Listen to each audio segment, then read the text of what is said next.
Yes, before you get to Salisbury. Yeah. Well, the Grand Prix scene began to change already in 1970 when a bike that's actually been here at the Island Classic many times appeared on the Grand Prix scene, and that was Ginger Malloy's Kawasaki H1R, the first two-stroke that actually finished in the top 3 of the World Championship and gave you some quite close races. And was that the demonstration that two-strokes were going to be a challenge in the future? Yeah. When I think in the 70. Yep, 1970. 70, yeah. It's Yamaha. The one director of Yamaha come to see me in Bergamo, and he offered me to race with Yamaha, and it's a good contract, but at that time I don't trust the two-stroke because I see many people seize, many people crash, and I say, but I see the two-stroke coming very, very strong, but I say no because at that time it's not perfect, and after in end of 73 the Yamaha come back again, and that time I see the two-stroke improve. And so I decide, because I see the four-stroke is arrive and no more development. I see from one year to another one, no more horsepower, was very difficult. And I see the two-stroke coming, and when Yamaha offered me in end of 73, I say, okay, I must change. And this was even though MV Agusta had made a four-cylinder, completely new four-cylinder, more powerful, higher revving, and hopefully was going to be able to keep the two strokes at bay for a bit longer, but you weren't prepared to sit around and wait for the inevitable to happen. So you decided to go to Yamaha. Yeah.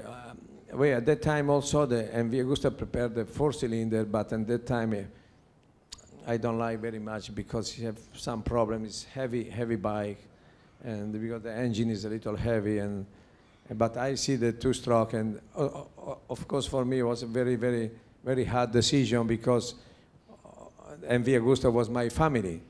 So I know all my mechanics, I'm friend with everybody, and I win 13 world champion with MV Agusta. So. But for my future, again, I say, okay, I must go. And many Italian people say, traditore, because we go to Japan, you go to the Japanese people, and so, but okay, I decide, and I go, I sign with Yamaha, and I think I find another family because with Yamaha I have a good time, and the people listen to me, the people, I give some information, and the people do, the mechanics, the Yamaha do what I want, and we prepare a good bike. Was your new teammate at MV Agusta a factor in this decision, Phil Reed? So was Phil Reed coming to race alongside you at MV Agusta a factor in making this decision? Was it one reason? No, I think it's only because the bike. Of course, we feel when Phil coming, he just he tried to make me angry because I think it's his system. He want, because I'm Italian with Italian team. Of course, for him was difficult because Phil also was very fast and very professional rider. But I think also it's good. We have the good rider, every good rider, and the good team. So it's more competition in this. Well, he was such good competition that you were not able to win the 500 World Championship your first season with Yamaha. But you did win the 350. Was it very difficult to transfer from racing four strokes to two strokes? Because you'd never raced two strokes before. Yeah, no, only the first two weeks. Just I decide to go to Japan, and I stay for 2 weeks in Japan, and I test all the bike. I test the 700 for Daytona. I test the 500. I test the 350,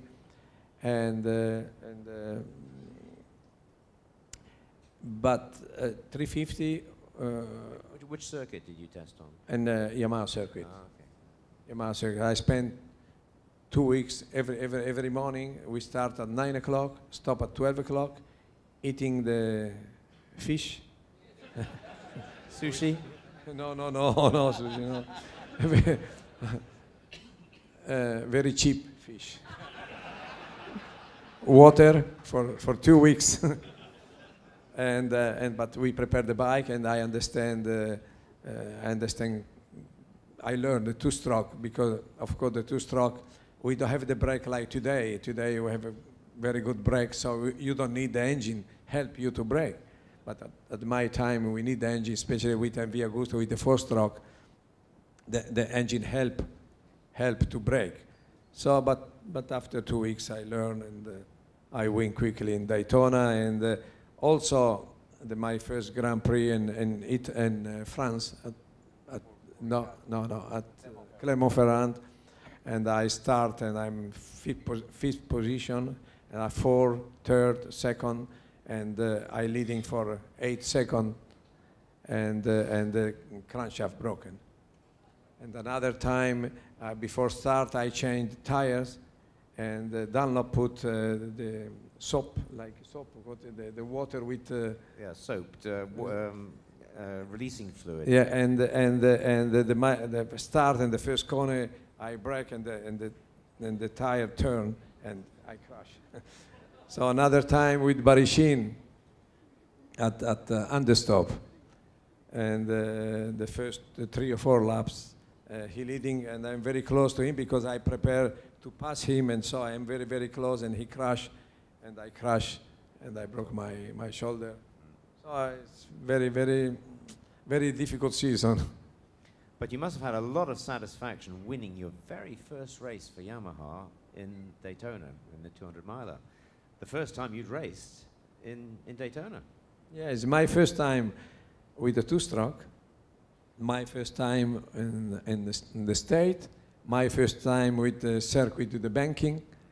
So, but and also before, during the practice, Kenny Roberts go very, very fast, and I say difficult for me to win. But in the start, I start with the full tank, and the first lap I make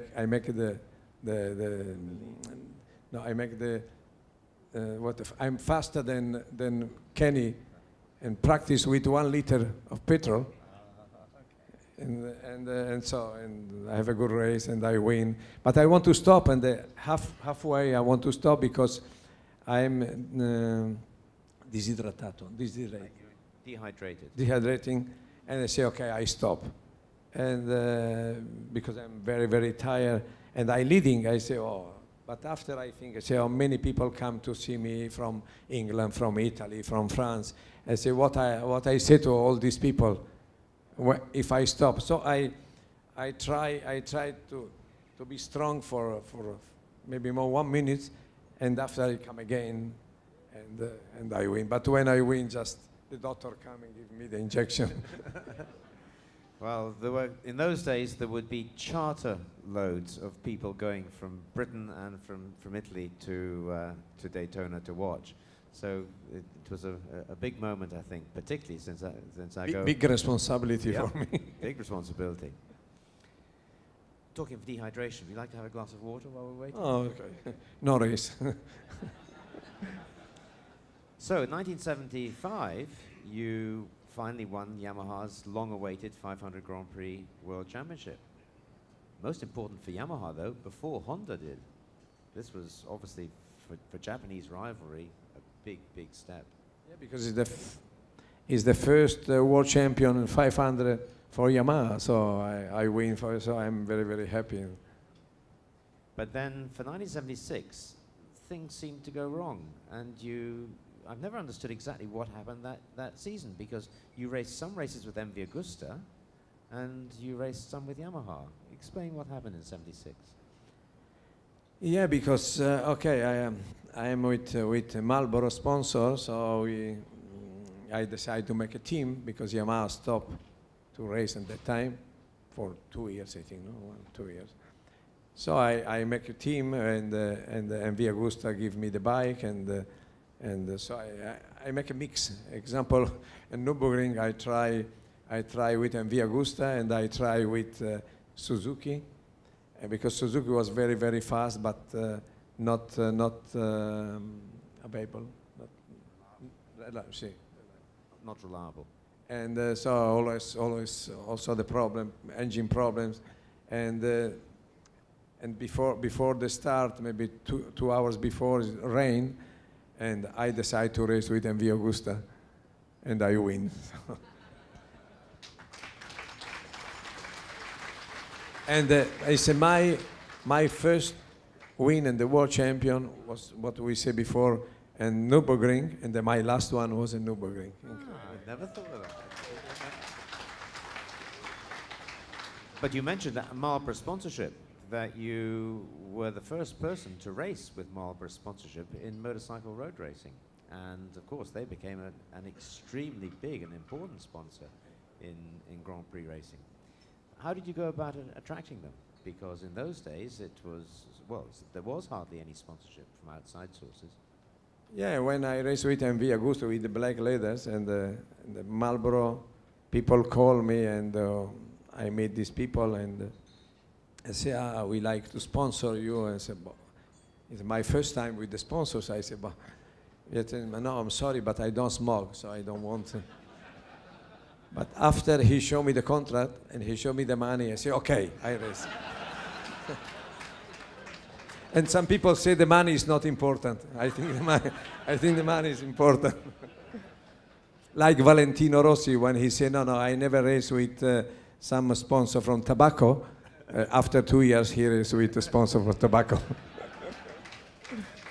Talking of Valentino Rossi, Angel Nieto is so far the man who came closest to equaling your count of World Championship titles and Grand Prix wins, but even he didn't do it. He only has 12 plus 1 World Championships, i.e. 13. But Valentino, at one stage, looked like he was going to catch you up. Do you think he's going to? Yeah. Okay, Valentino, but I'm very lucky because he changed and go with Ducati, so. But when Valentino came very close 2 years ago, and this is why Alan make only one small mistake before, because